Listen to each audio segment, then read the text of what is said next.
I mean, they're walking around with their kids. I feel guilty asking them to stay in these conditions, but I mean, can we show this family over here?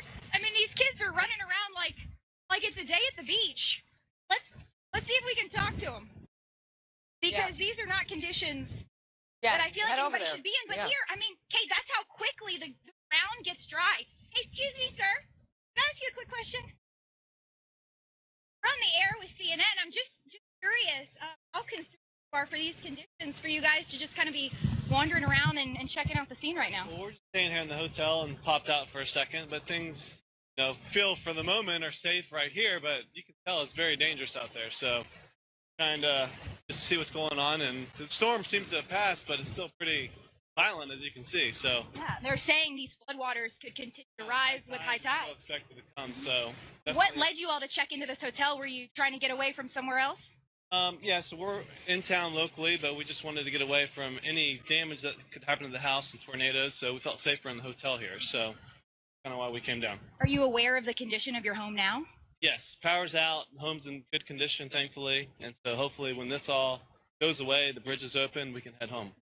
So are you from across the bridge? Are you Jacksonville Beach? Ponte Vedra. Yeah. Okay. Oh, you've spoken with some neighbors. You feel comfortable? Yeah. Not a lot of damage in our neighborhood, thankfully. And in downtown Jacksonville, what they're experiencing and what they could be still facing, or if it's past. Chad, what do you know? It is a flash flood emergency for Jacksonville.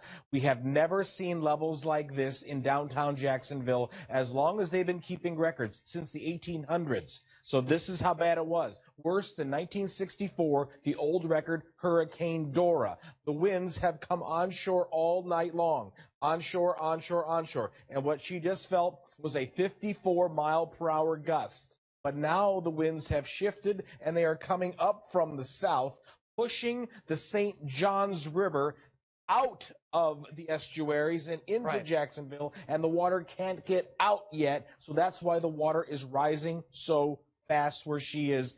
Need to be careful. It's not going over the walkway. It's not going into the hotel. But certainly, flash flood emergency, this is as high as that water has ever been.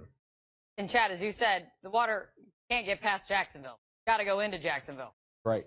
Can't go out, because the wind is still kind of pushing it in there through the estuary. There's only a very small little river out through the Jacksonville and the St. Johns, and it's not big enough to let all that water out for sure. All right, Kaylee, you heard it from Chad. You're feeling some major gusts right now, and the water is still expected to be rising for a little while now. What else are you seeing there, Kaylee? Anything else? Well, picked up. I'm trying to get a look a little bit farther down this Hogan Street that we're on, where, I mean, the St. James River is just flowing right down Hogan Street here. I mean, we've got spectators just in front of me. Hey, guys, am I on Snapchat? What's happening over here? Where we're going.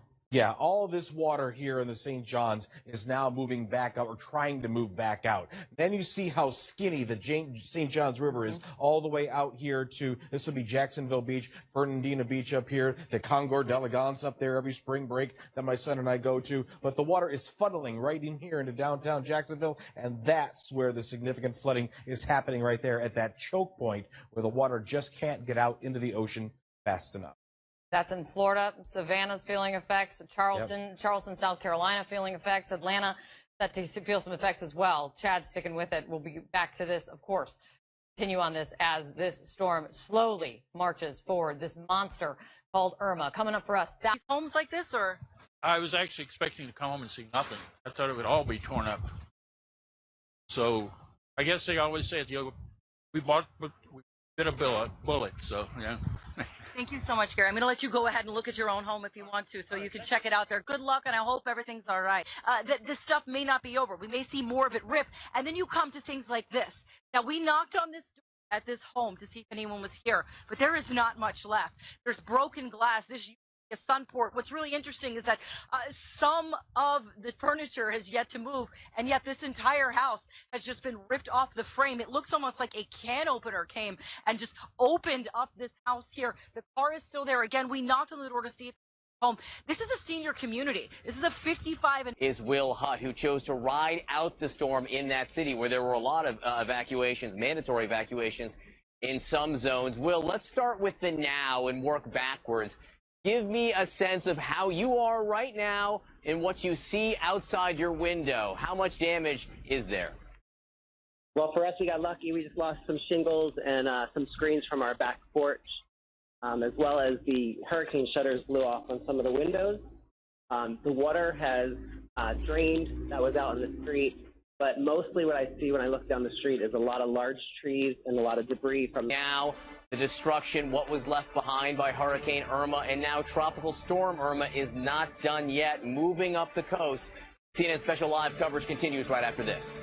Still warning about this morning. We were just showing you some live pictures of Charleston, South Carolina, where this brutal storm is headed now. Now Tropical Storm Irma headed towards Charleston, South Carolina, and points north. They're just now starting to feel the first effects of Irma. My next guest is an expert on one of the big problems with this storm surge. Jamie Rome, he's a storm surge specialist with the National Hurricane Center. He's joining me right now. Jamie, I really appreciate you coming in, you jumping on. There are flash flood emergencies going on right now in Jacksonville with the St. Johns River right there, of course. We were talking to Kaylee Hartung about that. What does that mean for storm surge? Well, that means you just have a very quick and immediate rise in the water levels that could be life-threatening for those in those areas, those folks in those areas. And you need to heed all local authorities and their directions in terms of protecting your life. And Jamie, what does it mean to break records that we're expected to be seeing or have already been broken in places like Jacksonville? Chad Meyer says the storm surge in Jacksonville is breaking all sorts of records. The water surge in the St. Johns River is supposed to be the highest water surge since 1846. What does it mean to break a record like that? So just like meteorological records where you keep over time, high temperatures and low temperatures, and you have record highs and record lows, we also keep historical accounts of water levels or how high water levels are measured within given areas. And what that means is this particular storm is going higher than past flood events. And in terms of storm surge, this is the area where you are an expert on. Where are you most concerned about storm surge next? I mean, we're seeing some effects in Charleston, South Carolina, winds whipping there. Should Savannah be worried? Where are you watching? So basically from points from Jacksonville northward through central South Carolina, the coastal regions, including Charleston, the worst is yet to be felt. So water levels are already starting to rise in Georgia and South Carolina. They'll probably continue to rise through this afternoon and evening. So that's sort of the next area working its way up the coast. Of course, dangerous winds, Jamie, is something that folks easily understand, right? But can you explain, please, just one more time, what storm surge is, why it can be so dangerous?